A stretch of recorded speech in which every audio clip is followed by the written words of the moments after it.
라이드 앤 딜라이트 말씀 묵상의 시간입니다. 사랑하는 주님, 오늘도 새날을 열어주시니 감사합니다. 주님, 우리가 환난 중에서도 담대할 수 있기를 원합니다.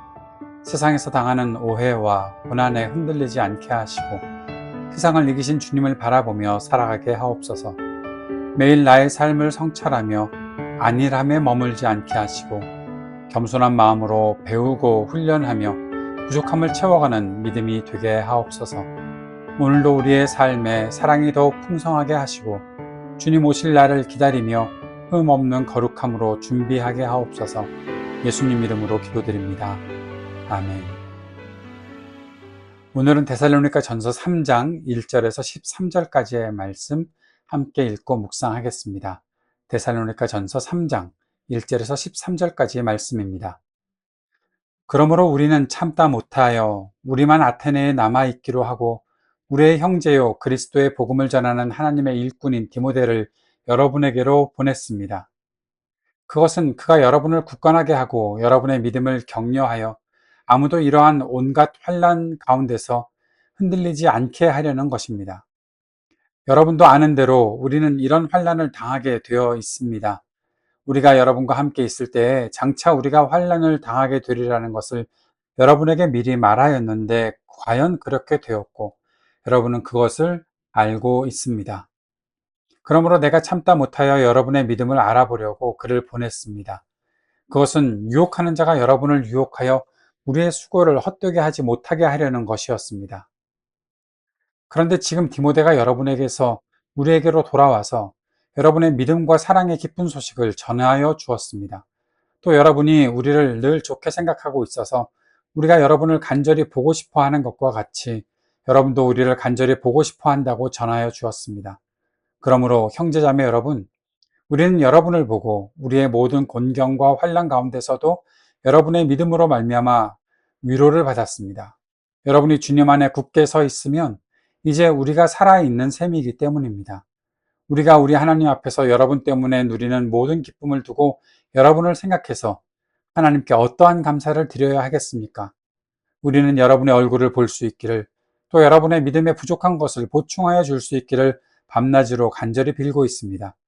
하나님 우리 아버지와 우리 주 예수께서 우리의 길을 친히 열어주셔서 우리를 여러분에게로 가게 해 주시기를 간구합니다. 또 우리가 여러분을 사랑하는 것과 같이 주님께서 여러분끼리 서로 나누는 사랑과 모든 사람에게 베푸는 여러분의 사랑을 풍성하게 하고 넘치게 해 주시기를 빕니다. 그래서 주님께서 여러분의 마음을 굳세게 하셔서 우리 주 예수께서 자기의 모든 성도들과 함께 오실 때에 하나님 우리 아버지 앞에서 거룩함에 흠잡힐 때가 없게 해 주시기를 빕니다. 아멘. 우리가 신앙생활을 하면서 갖게 되는 흔한 오해가 하나 있습니다. 그것은 무엇인가 하면 예수님 잘 믿으면 삶의 모든 문제가 해결되고 고난이 없어질 것이다 라는 거죠. 그런데 오늘 본문을 읽다 보니까 데살로니가 교회의 실제는 성도들이 예수를 믿자마자 극심한 환난과 핍박에 직면했다는 것이었습니다. 그래서 바울은 결단을 하죠. 자신이 혼자서 아테네에 남아있는 외로움과 위험을 감수하면서까지 자신의 소중한 동역자이자 또 함께했던 영적 아들인 디모데를 데살로니가로 파송합니다. 성도들이 환난에 흔들려서 믿음을 포기하지 않도록 굳건히 세우기 위해서 그렇게 하는 거죠. 바울은 홀로 남아있고 또 아테네에서의 어떤 위험이 있을지 모르는 그런 상황에 가장 소중한 동역자인 디모데를 데살로니가로 파송합니다. 목적은 그 데살로니가 성도들이 흔들리지 않도록 견고해질 수 있도록 하기 위해서였던 것이죠. 오늘 먼저 우리가 생각해 봐야 될 것은 그리스도인이 당하는 환난의 이유가 무엇일까라는 겁니다. 왜 믿음으로 사는데 환난이 따라오나? 오늘 본문 1절에서 5절까지 그 내용들이 나타나 있습니다. 3절에 보니까 아무도 이러한 온갖 환난 가운데서 흔들리지 않게 하려 한다. 여러분도 아는 대로 우리는 이러한 환난을 당하게 되어 있다라는 말씀을 하고 있는 거죠.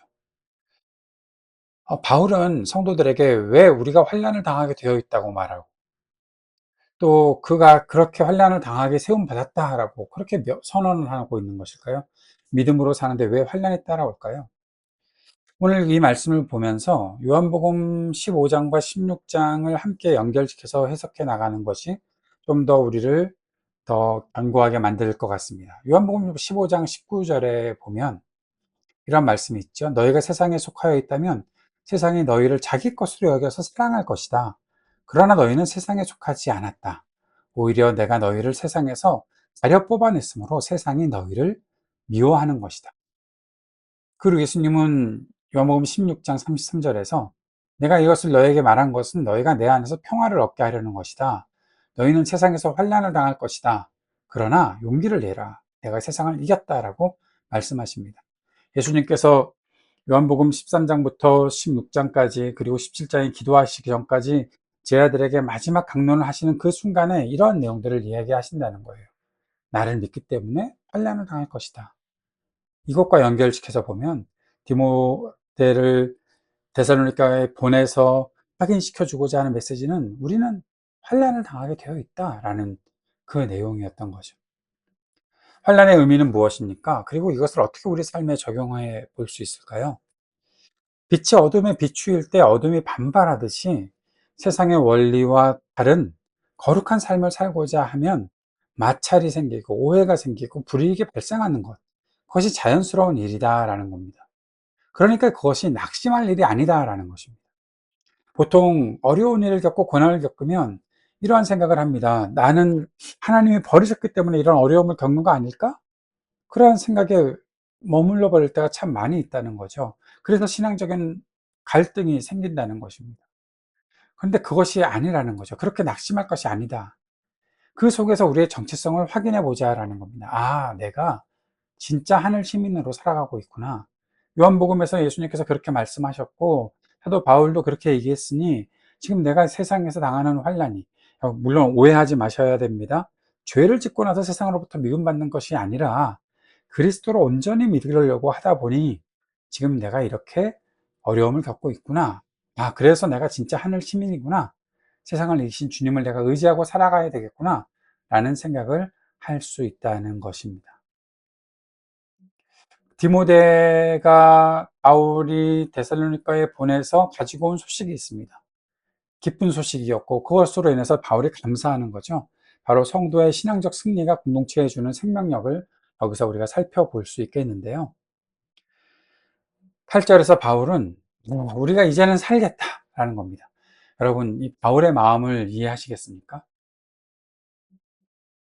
너무나 참을 수 없어서 보냈다는 거죠. 그런데 이제는 살겠다. 왜요?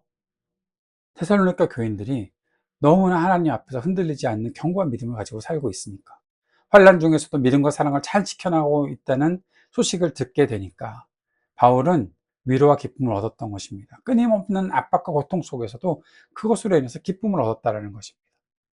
데살로니가 교회에서의 기쁜 소식 때문에, 누군가의 기쁜 소식 때문에 내가 이젠 살겠다라고 얘기하고 위로와 기쁨을 얻는, 이러한 감격스러운 장면이 본문에 나타나 있습니다. 세 번째 보는 것은 믿음의 미완성성과 지속적인 성장의 필요성에 대해서 살펴보고자 합니다. 믿음은 완성된 상태가 아니라 성장하는 과정이라는 사실을 우리가 꼭 기억해야겠습니다. 믿음에 부족한 것을 보충한다라는 말을 하고 있는데 10절에서 내가 여러분의 얼굴을 볼 수 있길 바랍니다. 거기까지 우리가 좋게 이해가 잘 되리라 생각을 합니다. 그런데 그래서 또 여러분의 믿음에 부족한 것을 보충하여 줄 수 있기를 밤낮으로 간절히 빌고 있습니다. 이 말을 들을 때 아직도 내가 부족한 거야? 내가 지금 이렇게 힘들게 믿음을 믿음의 길을 걷고 있는데 아직도 내가 부족한 거야? 라는 생각을 할 수도 있지 않을까 생각이 들거든요. 마게도냐 전체에 소문난 멋진 신앙에도 불구하고 바울은 여전히 데살로니가 사람들의 믿음이 채워져야 할 성장하는 과정에 있다고 말하는 것이잖아요. 믿음이 멈추면 자만해지고 자만해지면 타락하게 되기 때문에 그런 것입니다. 자, 여기서 우리가 보아야 할 성장을 위해 필요한 두 가지 요소가 있습니다. 그것은 자신을 성찰하는 겸손함입니다. 내가 이미 다 알아. 나는 완벽해. 라는 착각을 버려야 하고 내 신앙의 허점을 늘 인정하는 마음, 내 부족함을 늘 인정하는 마음이 있어야 되는 자신을 성찰하는 겸손함이 있어야 된다는 것입니다. 그리고 또 하나같이 아주 중요한 것이 있는데 영적 스승과 공동체라는 것입니다. 스스로 깨닫지 못하는 영적 블라인드 스팟을 점검해 줄 지도자와 진솔한 동역자가 있어야 한다는 거죠. 사도 바울이 데살로니가 교인들을 보면서 말하고 있었던 이 사실을 우리가 잘 적용하고 생각해 보아야 한다는 것입니다. 여러분 자신을 성찰하는 겸손함이 있으십니까? 또 여러분을 그렇게 여러분의 부족함들을 잘 알려주고 새롭게 해줄 수 있는 그런 영적 스승과 공동체가 있으십니까? 우리의 믿음에 부족한 것이 보충될 수 있기를 바랍니다. 그렇게 되는 과정 속에서 믿음의 성숙의 목적이 있다는 것을 사도 바울이 말합니다. 그것은 사랑의 풍성함과 하나님 앞에서는 거룩함입니다. 믿음의 성장은 사랑의 확장으로 증명된다는 사실을 분명히 알 수 있는 장면이죠. 믿음 성장의 두 가지 목적, 사랑의 풍성함과 거룩함에 흠이 없게 되는 것. 13절에서 주님께서 여러분의 마음을 굳세게 하셔서 우리 하나님 아버지 앞에서 거룩함에 흠잡힐 때가 없게 해주시기를 빕니다 라고 말하고 있잖아요. 여기에 12절에서는 사랑의 풍성함도 함께 말하고 있습니다. 서로와 모든 사람을 향한 사랑이 더 풍성해지는 것. 참된 믿음의 성장은 지식의 자만이 아니라 사랑의 확장으로 증명된다는 것입니다. 그리고 그 목적이 어디까지 가야 합니까? 거룩함에 흠이 없어야 한다. 끝까지 환난을 참고 견뎌서 다시 오실 주님 앞에 거룩하고 순결한 신부로 서는 것. 그것이 우리에게 필요하다는 사실을 꼭 기억해야겠습니다. 삶에 적용해 봅시다. 개인적으로, 공동체적으로, 사회적으로 적용해 봅시다. 먼저 개인적인 적용입니다. 내 믿음의 부족함을 인정하는 겸손함이 있는가? 나는 내 신앙 상태에 안주하고 있습니까? 아니면 날마다 부족함을 채우기 위해 애쓰고 있습니까? 한번 생각해 보십시오. 그러한 가운데서 우리가 이렇게 결단할 수 있으면 좋겠습니다. 날마다 내 영적 상태를 성찰하는 정직한 말씀 묵상의 시간과 기도의 시간을 가지자. 그리고 신앙생활 중 부딪히는 불이익이나 오해, 환난을 당할 때 세상을 이기신 예수님의 승리를 기억하며 믿음의 중심을 지키자라고 우리가 적용할 수 있기를 바랍니다. 공동체적으로 적용하면서 이러한 질문을 던져봐야죠. 서로의 믿음이 부족함을 메워주는 건강한 관계인가? 데살로니가 교회에 바울과 디모데가 있었던 것처럼 나에게는 내 영적 상태를 돌봐주고 권면해줄 영적 스승이나 동역자가 있는가 한번 생각해 봅시다. 그리고 이러한 결단을 하면 좋겠습니다. 리더나 영적 멘토의 권면을 겸손히 받아들이는 순종의 태도를 가지자라는 것과 또 나 역시 연약한 지체들을 비판하기보다 디모데처럼 다가가서 그들의 믿음의 부족한 부분을 사랑과 기도로 채워주는 조력자가 되자라는 것입니다. 마지막으로 사회적인 적용입니다. 세상을 향해 우리의 풍성한 사랑이 흘려보내지고 있는가? 바울은 너희가 서로뿐만 아니라 모든 사람에 대한 사랑이 더욱 많아지기를 기도한다라고 말하고 있습니다. 이것을 우리가 잘 생각해 봐야겠습니다. 그리스도인의 사랑은 교회 울타리 안에서만 머물러서는 안 됩니다. 내가 속한 일터와 지역사회에서 까다로운 사람이 있다고 하더라도, 나에게 손해를 입히는 사람이 있다고 하더라도 그리스도의 풍성한 사랑과 선함으로 대하고 거룩한 영향력을 미치는 삶을 살아내는 것, 그것이 우리에게 필요한 오늘 말씀을 사회적으로 적용하는 부분입니다. 환난은 잘못 살고 있다는 표시가 아닙니다. 주님의 길을 바르게 걷고 있다는 영적 훈장이라는 사실을 우리가 생각하면 좋겠습니다. 홀려 서려고 하지 마십시오. 영적 스승과 공동체의 도움을 받아 날마다 부족한 믿음을 채워가는 우리 모두가 되길 바랍니다. 그리하여 다시 오실 주님 앞에 풍성한 사랑을 또 거룩함을 흠이 없이 간직하는, 그렇게 주님 앞에서는 우리 모두가 되기를 간절한 마음으로 축복합니다. 주님께서 가르쳐 주신 기도 드리겠습니다. 하늘에 계신 우리 아버지, 아버지의 이름을 거룩하게 하시며 아버지의 나라가 오게 하시며 아버지의 뜻이 하늘에서와 같이 땅에서도 이루어지게 하소서. 오늘 우리에게 일용할 양식을 주시고 우리가 우리에게 잘못한 사람을 용서하여 준 것 같이 우리 죄를 용서하여 주시고 우리를 시험에 빠지지 않게 하시고 악에서 구하소서. 나라와 권능과 영광이 영원히 아버지의 것입니다. 아멘.